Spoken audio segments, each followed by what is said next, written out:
Like, you see how, like, man, him was talking and then somebody else talked, like, in his crew?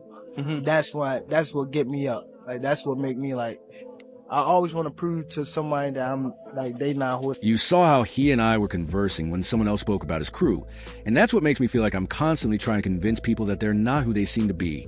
Tank, Lamont Roach Jr., and Davis are still fighting, and if all of this heat is meant to sell the fight, it appears to be succeeding. Lamont Roach is still confident in his chances, but Tank is still trying to get into his opponent's head.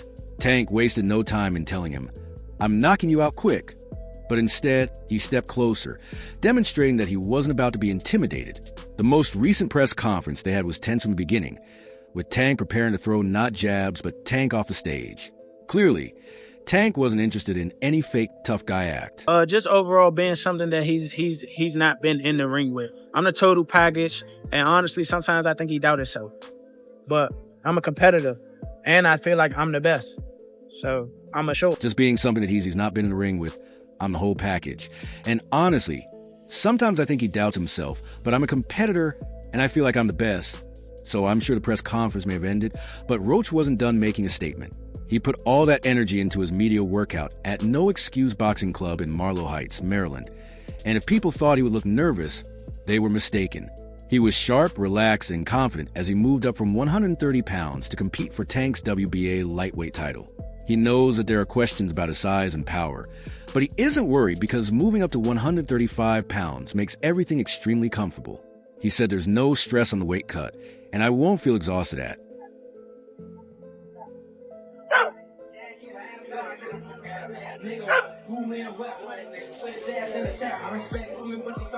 That's one way of looking at it. But the truth is that weight classes exist for a purpose. Tank is a monster at 135, and although Roach may feel at ease, he's entering a category that Tank has been in for years, and that's what die-hard fans are most worried about. Although he is undoubtedly talented and has won 6 straight fights while training under his father, Lamont Roach Sr., for what is likely to be the biggest fight of his career, the fact that he has never faced a puncher like Tank in a ring as a pro is still evident, as he frequently cites their amateur days as evidence that he belongs here.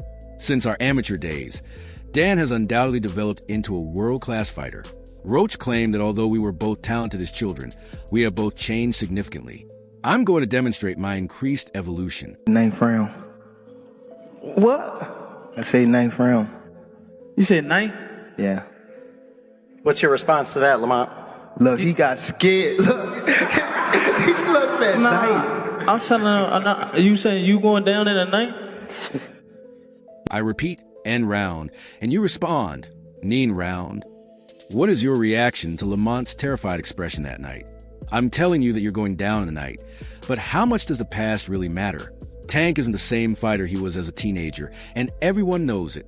The version of him that enters the ring today is a nightmare for anyone in front of him, but unlike most Tank opponents, Roach isn't backing down. He's not entering the ring with the B-side mentality, which is a lot of people's first mistake against Tank. Let's be honest though, because fighters have said things like this before.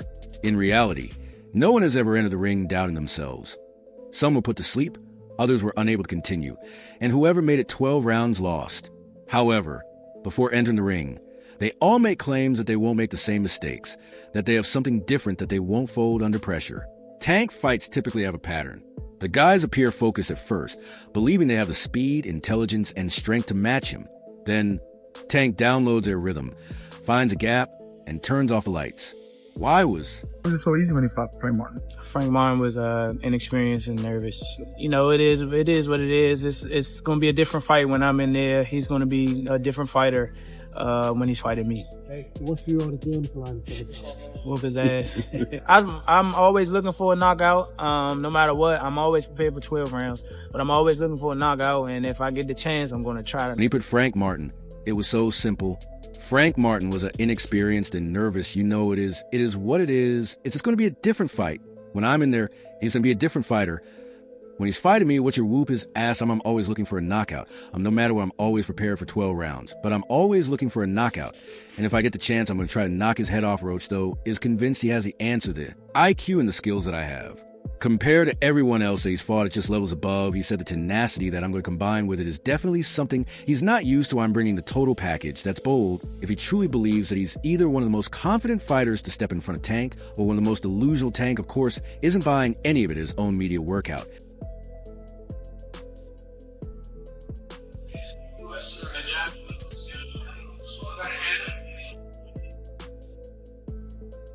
He didn't even pretend to see Roach as a real threat, man. He's talking all this talk like I ain't seen. If before Tank said they all say they're different, they all say they got something special, but when I touch them, they all fall the same way. And that's really the core of this fight. It's not about what Roach says now, it's about what happens when he feels Tank's power for the first time. And let's be honest, Roach isn't known for being a puncher. His last knockout was in 2018. That's a problem. Because if you don't have enough power to make Tank respect you, then you're... We fought twice in the same tournament. So, That's different. yeah, and we fought in the Junior Olympics, in the regionals, and we fought in the nationals. Okay. You fought in the regionals and then fought. In survival mode, the moment he starts pressing forward, Roach might have the speed, the movement, and the skill to make this competitive early. But how does he keep Tank off him for 12 rounds? He's not going to hurt him. We fought twice in the same tournament. So yeah, that's different. We also fought in the Junior Olympics regionals and the nationals. And Tank knows that he's not 130. So he's coming up here, and I'm sending him right back down, Tank said with a smirk. Then there's the DC versus Baltimore rivalry, where Roach is coming in with the pride of his hometown behind him. And he's treating this as more than just a fight, saying, I've worked to become one of the best fighters in the world, if not the best fighter in my weight class. And now I have a chance to prove myself against a pound-for-pound talent. I think he actually took this fight for the naysayers and all this and all the people talking shit about the fight. I think he actually took the fight because he know that I'm a dog, and he want to prove his skills. And now I have a chance to prove myself against a pound-for-pound talent. And that's great motivation. But what does it really mean, that Tank isn't in the ring for regional bragging rights? Despite his confidence, some fans believe that he will try to make this fight awkward by using his movement and ring IQ to frustrate Tank. That may work for a few rounds, but eventually he has to stand and fight, and that's where the problems start. Tank has been in the ring with tougher punchers, stronger guys, and more experienced fighters, and he has faced adversity, but Roach hasn't. That's why I believe he actually took the fight for the naysayers and all the people talking _ about it. The expertise of knowing what occurs in a deep water tank has been studied and verified, whereas Roach is improving at this level. It's not just about weight or strength. Him and Tank, when I see and I go read like little stuff about it, they really be debating. It don't be like, oh, Tank is gonna destroy this guy and everybody is saying it. No, that shit be like real debates, like, no, this Shakur, this, that. And then not only that, now you see Shakur moving up in weight, he's filling out, he's dropping this dude. He and Tank are actually debating it. Don't be like, oh, Tank is going to destroy this guy. And everyone will say that _ when I see them and read a little bit about it. Have genuine arguments like, no, this sword, this, that, and so on. In addition, you can see Shakur gaining weight and thing out. Dropping this guy, as if either the competition between Crawford and Davis, is a complex web of both professional and personal hostility. Crawford is truly repulsed by Davis's demeanor and mannerisms, and his charges of conceit and bluster go beyond the typical trash talk. Conversely, Davis has little trouble responding with scathing criticism of his own artwork. Given Crawford's intense desire for attention, it seems doubtful that this verbal battle will finish anytime soon, because both men are too arrogant. Has there been any talks with Tank's team? They reached out, but we told them to come back with an offer. And as far as that, we ain't heard nothing since then. Me and him fighting each other, we'll seal the deal on the kings of that division. And fiercely competitive to give up, even with the Canelo fight looming big. Crawford doesn't appear interested in letting this issue go, and Davis is likely closely monitoring Crawford's remarks while he concentrates on his next title defense. It's unclear whether Davis and Crawford will ever be in the same room again, but one thing is certain. This rivalry has already produced a lot of drama, and the boxing world will be closely watching to see what happens next.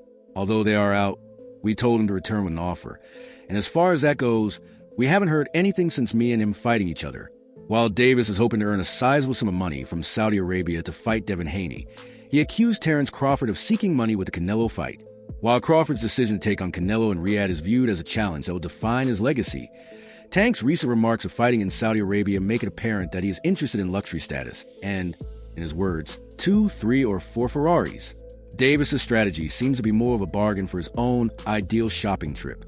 During a conversation on the Safe Place podcast, Davis's readiness to engage in negotiations with Turkey's Al-Sheikh, the man who brought mega fights to Saudi Arabia, is already causing controversy.